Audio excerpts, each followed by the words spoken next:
Hello and welcome to today's video where I'll be ranking all 26 of the current movies from Pixar Animation Studios. I recently completed a series where I already ranked and spoke about the Pixar films, but this list will be much more concise and have all the movies in one video together. This ranking will also include Lightyear, which wasn't yet out when I did the series.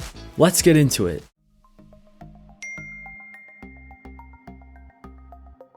Just keep in mind that this is my personal list ranked least to most favorite. It's not a worst to best list as it's based purely on my taste. I'd love to hear your own opinions though, so make sure to leave a comment sharing your own rankings and favorite Pixar movies.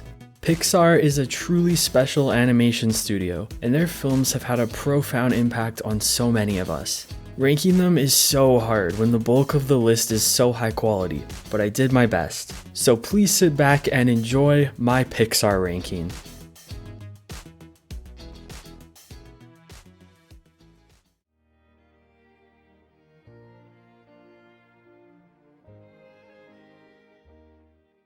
This is the only Pixar movie that I straight up don't like.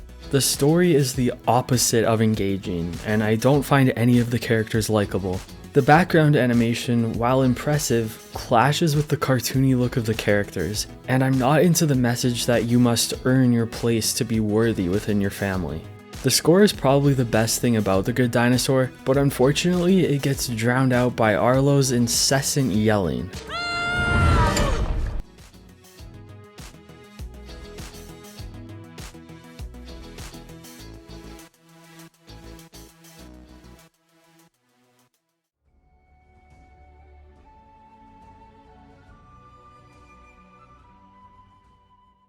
I want to like Brave more, but I just don't. The plot really does nothing for me. I like the focus on the mother-daughter relationship, but I've seen it executed so much better. The bear aspects of the story feel out of left field, but I do like Merida as a character. The score and the settings are the things that shine brightest in the movie, and the animation showcasing it all is lush and impressive. I can see why this one has its fans, but it's just not for me.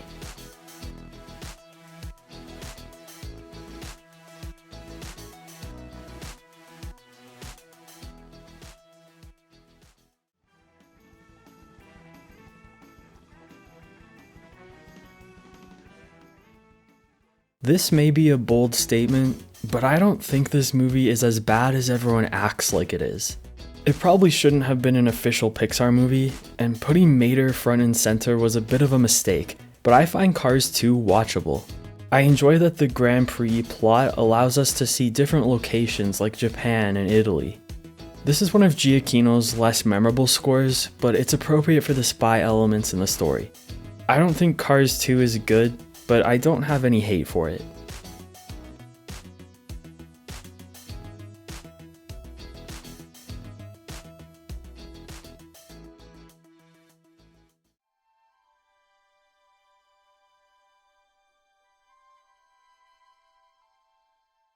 For me, the viewing experience of this movie is not bad. I just don't love where it took the Toy Story franchise. I was perfectly happy leaving it as a trilogy, and this felt like unnecessarily tacking on more. It was focused on Woody and bringing closure for his character, but I'll be honest, I just hate the thought of him not being with the gang anymore. It was fun to bring Bo back, even though I found her to be largely unrecognizable, but the overall crop of new characters was pretty forgettable. I also don't think Gabby earned her arc here. The animation is the best of any Toy Story movie, but I dislike spending so much time in the dingy antique shop. I just sort of pretend this one doesn't exist.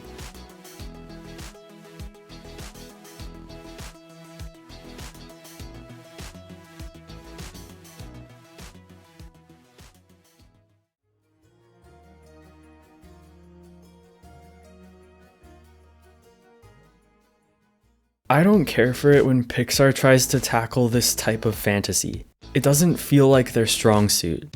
I think the emotional themes in Onward are fantastic, but the plot execution doesn't do it for me. While I'm not big on the designs, the animation quality is high, and the score has some great moments. The overall appeal is just missing for me. The emotional climax with Ian and Barley is what saves Onward from being among my very least favorites.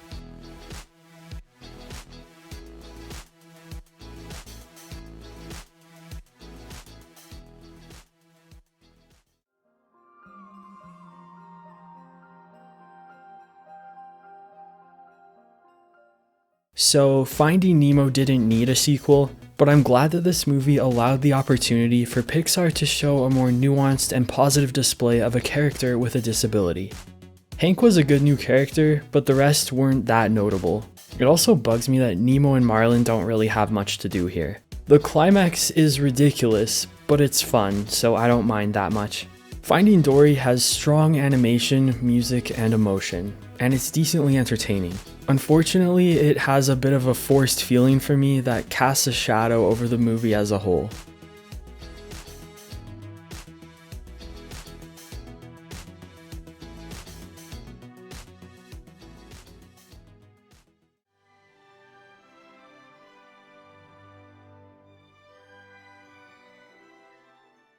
I love that this is one of the Pixar OGs, but it's undeniably the weakest of the early bunch. The plot is entertaining, but it's a little too reliant on accidents and miscommunications to truly grip me. The animation does show its age here, but Randy Newman's score is terrific. Flick is a bit too plain to be a compelling protagonist, but he has a good heart. The circus gang brings the charm and the humor that the movie needs. The best part of A Bug's Life is its theme about the power in numbers and overthrowing the harmful systems in place. That and the construction of the bird scene.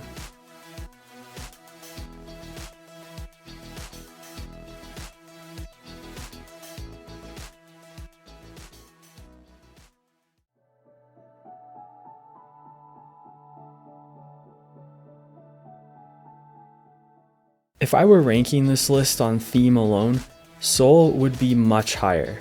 The message suggesting that you don't need some grand purpose to have an important and meaningful life resonates strongly with me. Being present in the moment and experiencing the beautiful little things is what makes life the most special. The Great Before is an interesting and creative concept, but I think it could have been a little less vague at times. Joe and 22 are good leads for the story.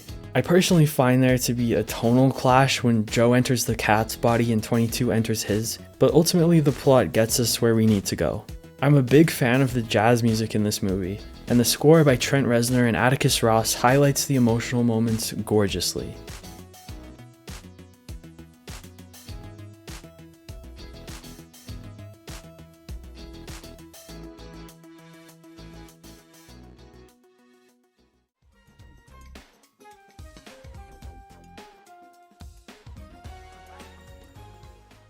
This movie is a far cry from Pixar's usual, and I sort of understand if it's too cringy for some people, but personally I just embraced all of that, and I had a really good time.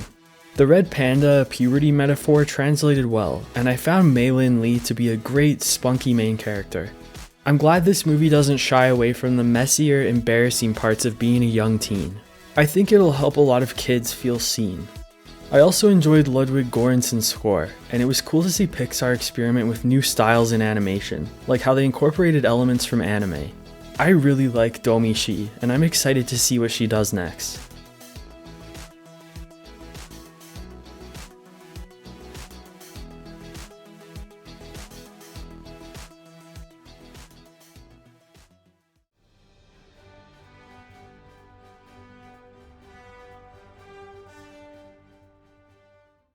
Pixar's latest. If you followed my Pixar ranking series, this placement will be the only surprise here. I enjoyed watching Lightyear. I thought it was entertaining, and the themes about the passage of time and the importance of human connection were strong. For me, it lacked some charisma, and the villain could have been a lot better. It was a cool concept for a movie, but it seems to be missing the it factor that we've come to expect from Pixar. Regardless, the animation is marvelous, and Michael Giacchino composed a great score. I also love space as a setting.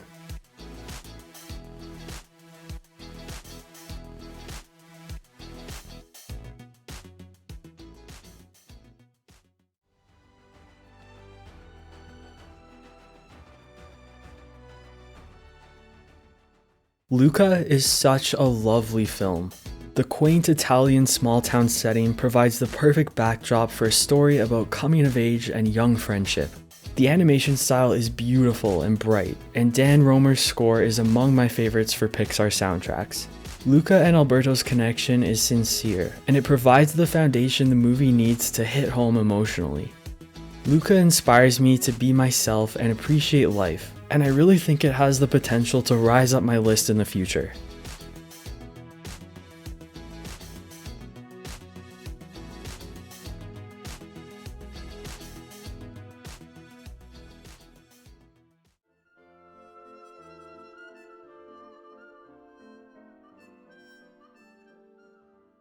I received some agreement when I spoke about this before, so it may not be as much of a hot take as I thought, but once the beginning of Up is over, the movie is sort of mediocre.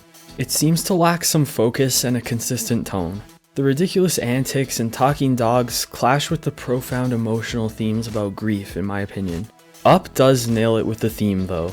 The scene where Carl discovers that Ellie did feel fulfilled in their life together, allowing him to have closure and move forward, is stunning. Up also has great animation, but the true star of this movie is the score. Married Life by Michael Giacchino is a masterpiece, and it's become one of the most recognizable themes from Pixar.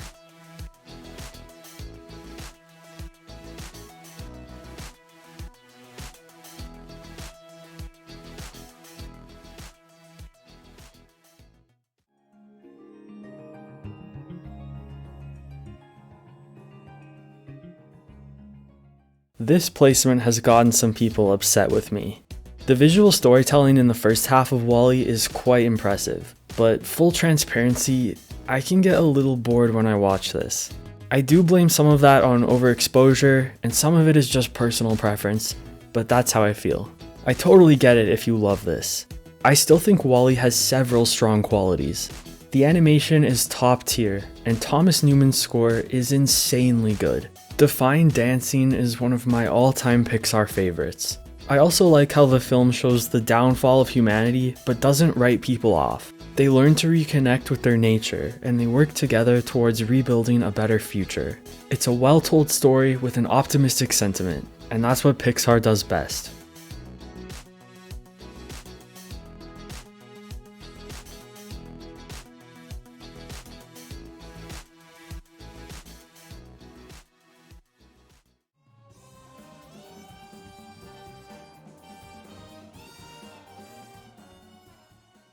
This was the Pixar sequel I was most excited about, and overall, I'm happy with it.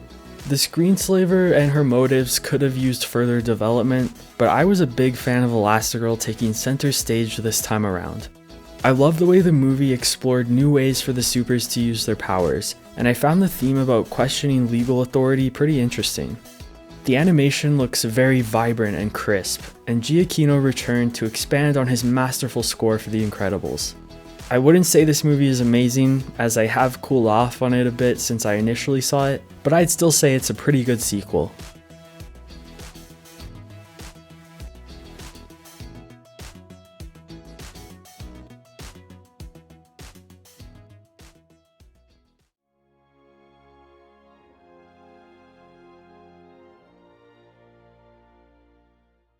If you hate Cars 3 or you've never seen it, I'd like to encourage you to give it a watch with an open mind. I like to think of Cars 3 as the true sequel to Cars.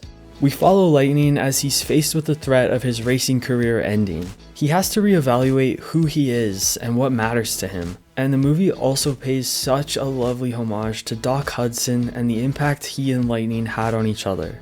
Cruz Ramirez is a great new character. She challenges Lightning to step outside of himself, and what he does for her by asking her to finish his race is so meaningful. The plot isn't anything mind-boggling, but some really solid animation and music back up the profound themes, and overall, I find Cars 3 to be a really nice movie.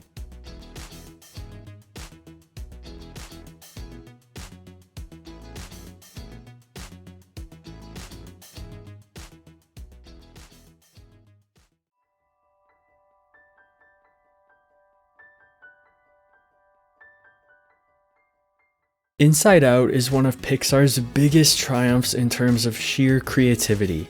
Sometimes I still can't believe that they pulled this concept off.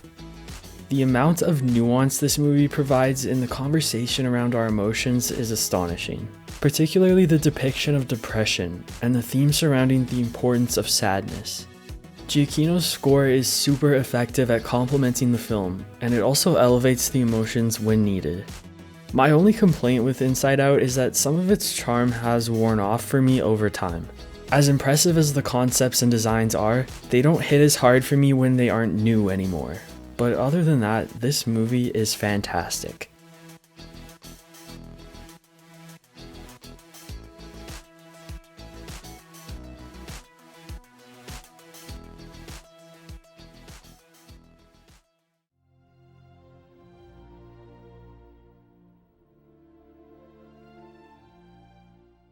This story about a paranoid father pushing through his fear in order to save his son is truly compelling. Through this journey, Marlin learns to ease up on his overly protective tendencies and allows Nemo to live, and they're both better off for it. While I like their arcs, Marlin and Nemo aren't super likable to me, but Dory more than fills that void, bringing all the humor and heart I could want. The journey style plot isn't my favorite, but the fun side characters still make it entertaining throughout. The animation is pretty strong for an early Pixar work, and Thomas Newman's score is ethereal, gorgeous, and memorable. This one's a classic.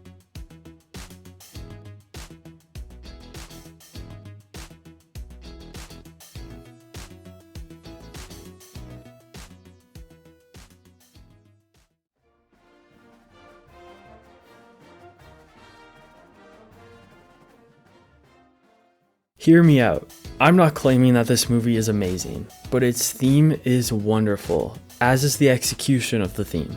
Mike wants to be a scarer more than anything, but he's not scary.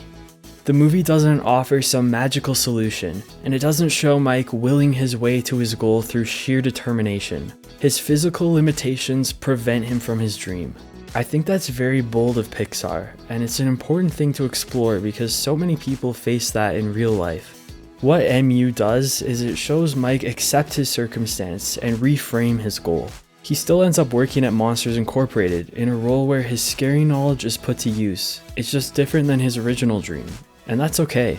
He still found a way to be fulfilled and happy. The plot isn't anything special, but I have fun watching it, and I also love Sully's personal growth in the film.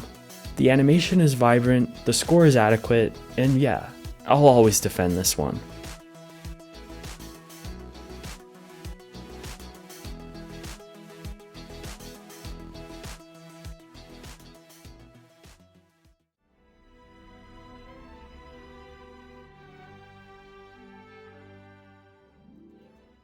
COCO is stunning in all aspects.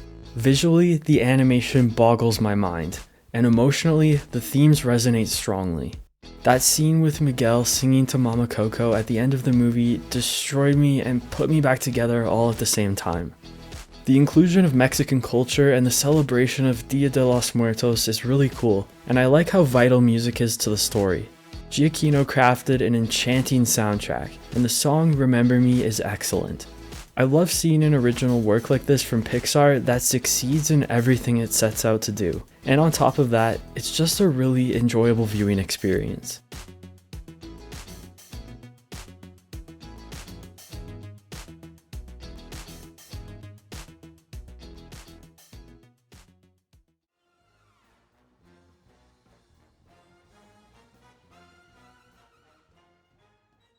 The Incredibles is not only special for being a superhero movie that came out before the genre's oversaturation, but for being about a whole family of supers. The relationship dynamics between characters are fascinating throughout, but none more than Bob and Helen. I really appreciate that Brad Bird and Pixar were willing to go a little more mature with the tone here, and the plot and action are both highly engaging. Syndrome is a good villain, and Mirage and Edna are some of Pixar's best characters in my opinion. Michael Giacchino composed one of his best ever scores for The Incredibles. The punchy brass themes are instantly recognizable and so ingrained into the movie's identity.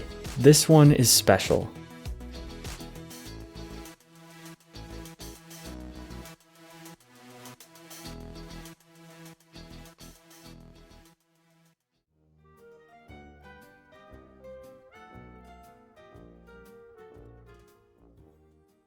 Toy Story is monumentally important culturally as not only the first Pixar movie, but the first fully computer animated feature ever.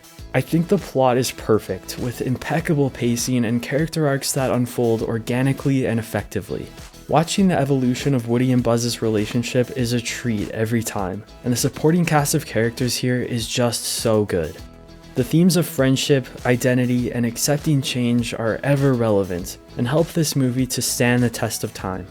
The animation is understandably not the best, but if we were ever going to give a movie a pass on that, this would be the time. It was the blueprint. Randy Newman's score and original songs are indescribably iconic, and overall, Toy Story is a defining pillar of cinema and a damn good movie.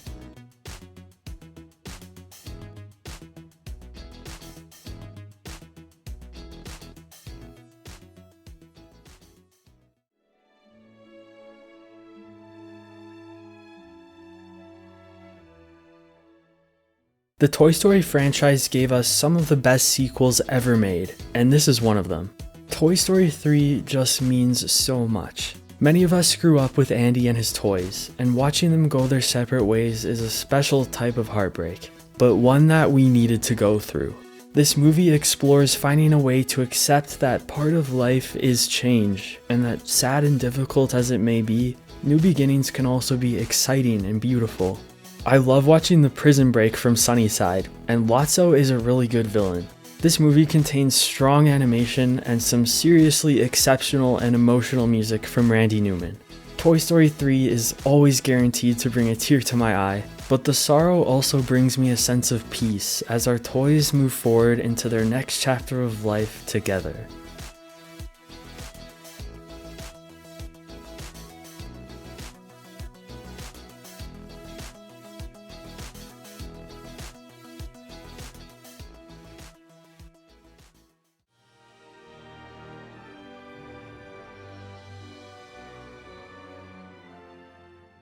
Hell yeah, I'm a Cars stan. I'm not even embarrassed to say it. I love this movie. It's a fairly simple story with a cookie cutter arc for Lightning, but a simple thing done right can be extremely effective. The way Lightning learns to connect with others and experiences authenticity for the first time in his life is wonderful. His relationships with Mater, Sally, and especially Doc Hudson transform him, and by the time he finally gets to his big race, he's a totally different car. Watching Lightning push Strip Weathers across the finish line at the cost of his first Piston Cup will never not get to me. And I haven't even mentioned Radiator Springs yet. This town is by far my favorite location in any Pixar movie. It's pure eye candy and an extraordinary place to spend the majority of the film. Randy Newman also pulled out yet another great Pixar score for the movie. I get it if you think Cars is a bit juvenile, but the themes about slowing down, American small town nostalgia, and the transformative power of genuine friendship keeps me on board.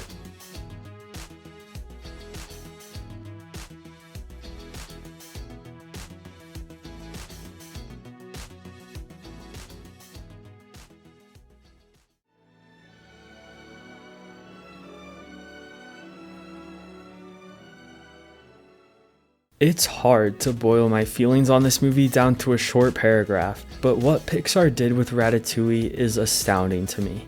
The premise sounds ridiculous on paper, but it never feels that way watching the movie. Remy's pursuit of his passion is inspiring, and Anton Ego's revelation is among my favorite scenes in all of Pixar.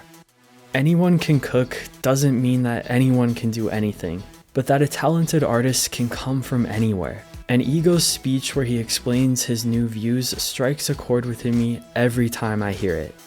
Ratatouille is also wildly entertaining and contains marvelous animation. The way the movie depicts Paris and food feels so rich.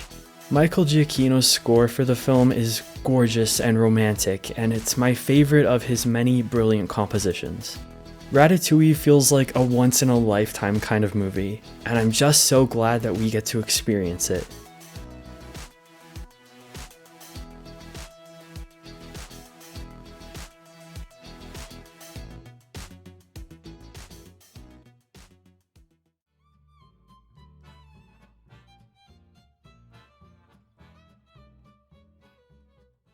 In Toy Story 2, Woody faces the reality that one day Andy will move on from him, and he goes through a bit of an identity crisis as he grapples with this. Jesse's story of abandonment is not only one of Pixar's saddest moments, but it's highly important for Woody to hear, because it confirms what's coming for him, making it all the more powerful when he decides to return to Andy anyways. This movie tells us that certain experiences in life will end, but that doesn't mean that they aren't totally worth seeing through. We can do our best to enjoy things while they last, while being aware that life will inevitably change. I think the new characters and the settings in Toy Story 2 are fantastic, and the animation shows a significant improvement from the first film.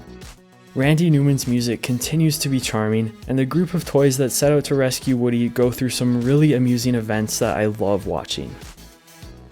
Toy Story 2 is just a phenomenal sequel that feels safe and challenging at the same time, and to me, it displays the true essence of Pixar.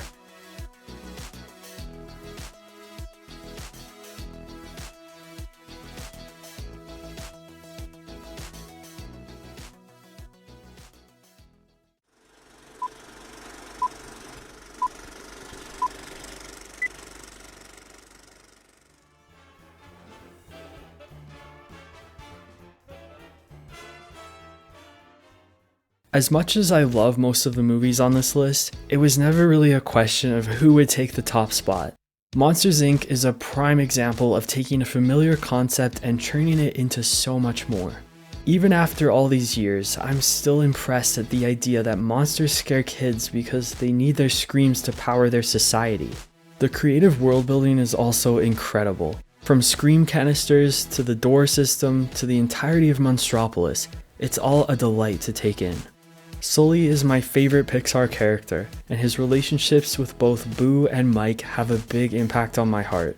The pure love between them all is the core of the movie, and ultimately why I think it works so well. The themes about questioning authority, exposing corruption, and finding a better way are effective and important, and the plot executing these themes is endlessly fun and rewatchable. The animation is actually pretty good for its time, and Randy Newman's score here is one of his best. There's a big range between the grand themes and the quieter, touching moments that help make the movie feel really well-rounded. All these elements together are what make Monsters Inc. the most appealing to me, and in my eyes, it remains the absolute pinnacle of the brilliant storytelling that Pixar is capable of.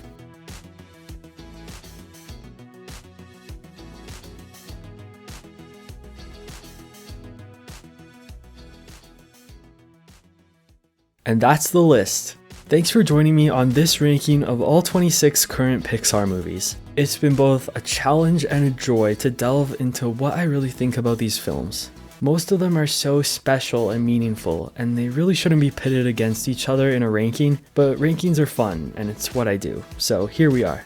I'd absolutely love to hear all of your thoughts, so whether you'd like to share your whole ranking or just your top picks, feel free to leave a comment down below. If you liked this video, hitting those like and subscribe buttons would be highly appreciated. And if you'd like to see more rankings, trivia, or video essays, head over to the Trove to check out more content like that. I'll also have links to my playlists in the description down below. That's it for now, but expect more fun Disney-related content coming soon. Thank you so much for hanging out, and I'll see you next time.